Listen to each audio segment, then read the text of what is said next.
Guess what time it is, folks? It's time for yet another one. I didn't do one yesterday, just didn't feel like it, but let's get back on that horse with box number 6. And I believe this one is not only going to be all books, it's going to be all small books because it's an incredibly heavy box, and I think it's basically been Tetrised. All the tiny little books have been Tetrised in there in their tiny little ways. But let's find out. I see already we're starting out with some Wired magazines. Let's just get this set up. Yes, incredibly heavy Wired magazines. I'll just make sure that my focus is good. Yeah, that's pretty good. All right. Period we're talking about, this is 1999.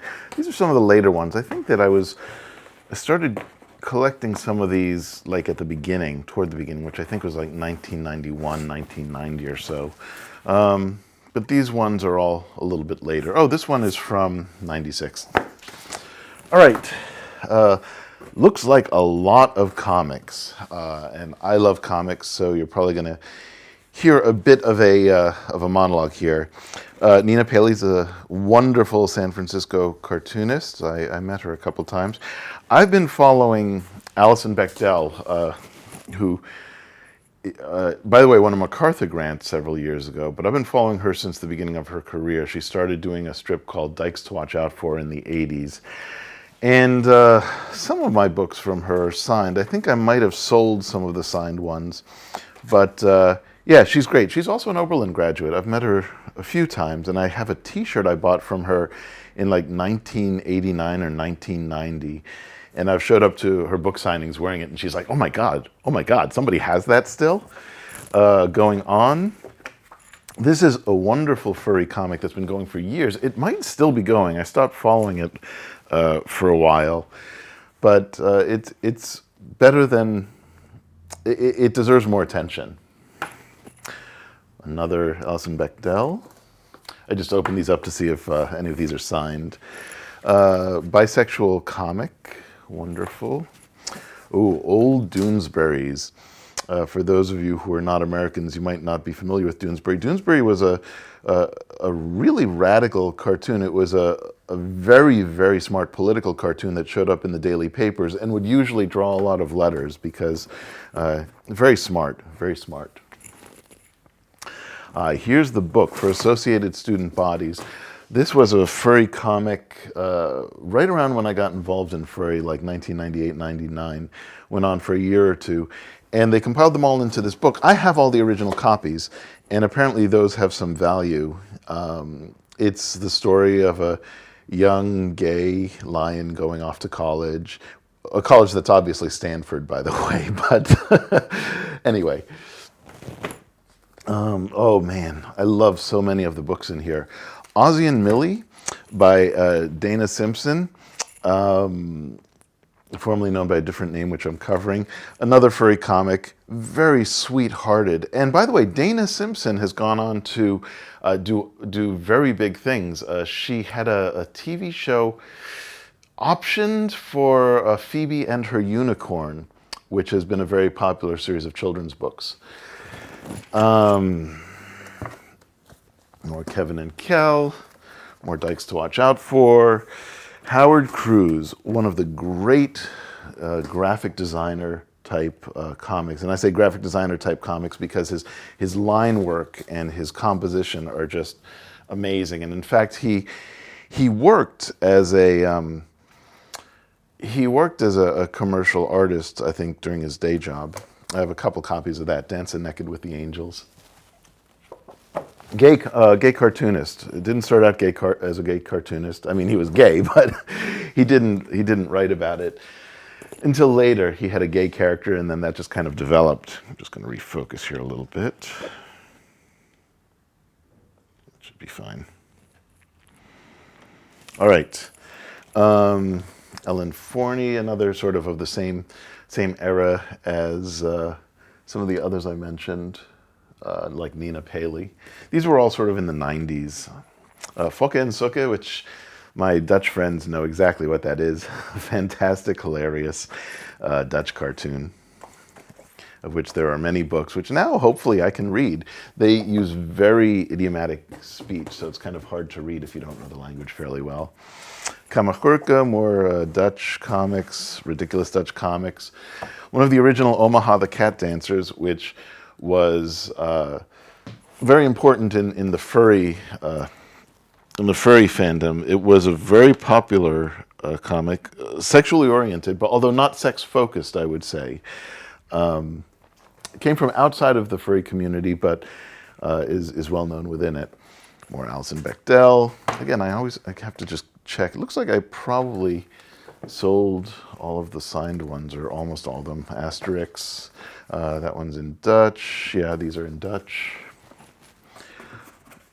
Which again, now I can actually read. These are kind of funny. These are Dutch children's books. They're funny to me because my partner at the time in America liked to read these, pronouncing them as though they were English. So this one was Sneeuwwitje en Einderi Sprookjes, and she'd go through the whole thing like that. Yeah, I won't force you to, but of course then we have Assapooster or Assaposter. Okay. More obscure comics, more fairly obscure comics. Ben Catcher had a series in the Village Voice that I followed. I can't remember the name of his earlier series. Oh, that's right, Julius Knippel, real estate photographer. Very interesting style. Unfortunately, he does a lot of gray, and it was not well reproduced in the paper, so yeah, it didn't really succeed as well as it should have. Bloom County comics. Basically, it's a comics box. Let's see. Asterix in English, Far Side. More Howard Cruz. This was after he started drawing gay comics, and this was, the relationship between these two characters. And I think that's his son from a previous marriage. More Howard Cruz. Man, Barefoots. This again is before he really came out as a gay cartoonist, and he just did these charming, so technically awesome drawings. By the way, that's Headrak, the character that was gay. It was his first gay character, and he then eventually had Headrak do a story about the difficulties of being gay. I think it might be somewhere in the back here. And that was sort of his gateway, as I understand, to coming out. Looks like I might be damaging a book here because some tape got on. Good. Comics. Furry comic, actually quite an entertaining one. Let's see, mainstream Zippy.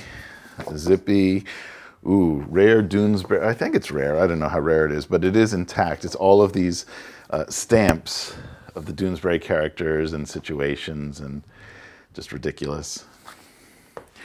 Doonesbury, local San Francisco comic. Oops, I forgot to pull this out. Sorry about that.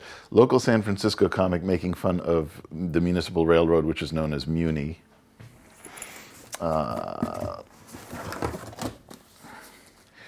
Ludicrous Kamagurka, I think Dutch, not Belgian. Belgian, I think, or Dutch. Jim Borgman is or was a cartoonist in Cincinnati who won the Pulitzer Prize for cartooning, if I'm correct. Was it the Pulitzer Prize? He won some enormous prize. And this is kind of nice. This is a road trip book with one of the journalists from one of the Cincinnati papers, illustrated by him. Musical humor. Yeah, we're almost done here. I think this might have been an Oberlin person. It's really well drawn, and it's clear that he was trying to set it up for a possible cartoon adaptation. It's a Hollywood story, and it has a lot of local references, But anyway, it's really, really quite well drawn.